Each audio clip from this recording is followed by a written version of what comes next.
My younger sister took my boyfriend and later married him, drawn to his bright future and ambitions. Years passed, and she ended up losing it all, while I built the exact kind of life she once dreamed of having. My mother used to remark that everything in my world finally clicked into place the moment I got engaged. Like it was the missing piece that proved I wasn't a total failure. For a time, I let those words sink in, treating them as validation that I hadn't ruined my life after all. At 32, I held a solid position as a brand strategist at a growing firm in a vibrant seaside town on the western coast. I rented a cozy one-bedroom place I could just about manage, but it felt like home with its ocean views and quirky decor. And then there was my fiancé, polished in photos, charming in conversations with my family, the kind of partner who ticked every responsible adult box. My mother treated his presence like a personal triumph, proof of her good parenting.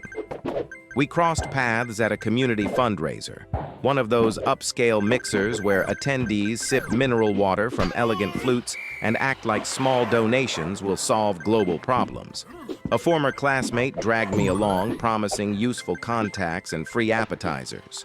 I went because I was exhausted from late nights with takeout and endless scrolling in pajamas.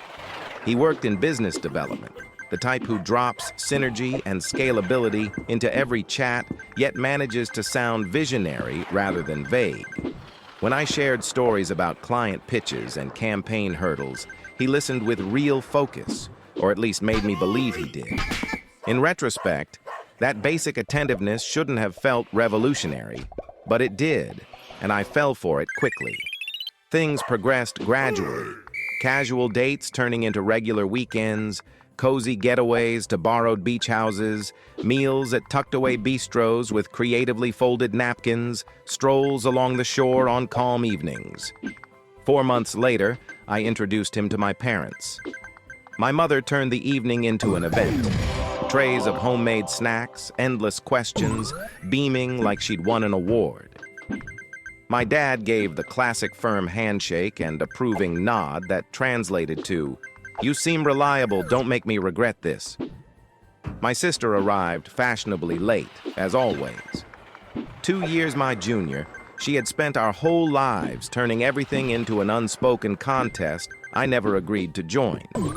If I earned praise in school, she needed higher marks. If I picked up a hobby, hers had to outshine it. If I dated someone, she'd become overly warm, giggling at his comments and slipping in her